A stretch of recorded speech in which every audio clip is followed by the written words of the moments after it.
If the snipping tool is not working on Windows 11, you can try a few troubleshooting steps to resolve the issue. 1. Restart the snipping tool app. Press Ctrl plus Shift plus ESC to open Task Manager. Scroll down to find Snipping Tool in the list of apps under the Processes tab. Right-click on Snipping Tool and click End Task.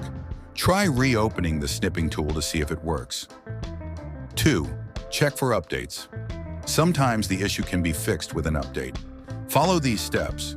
Open Settings by pressing Windows plus I. Go to Windows Update on the left sidebar.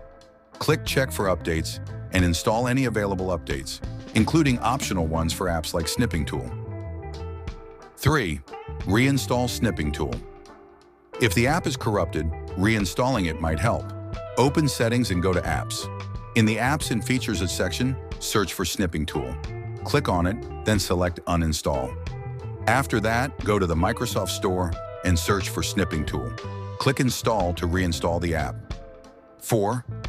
Use the System File Checker (SFC) tool. Corrupt system files can cause the Snipping Tool to malfunction. Run the SFC tool to fix system file corruption. Press Windows plus X and select Windows Terminal, Admin, or Command Prompt, Admin. Type the following command and press Enter SFC/SCANNOW. Wait for the process to complete and restart your computer. Let me know if you need further help with any of these steps.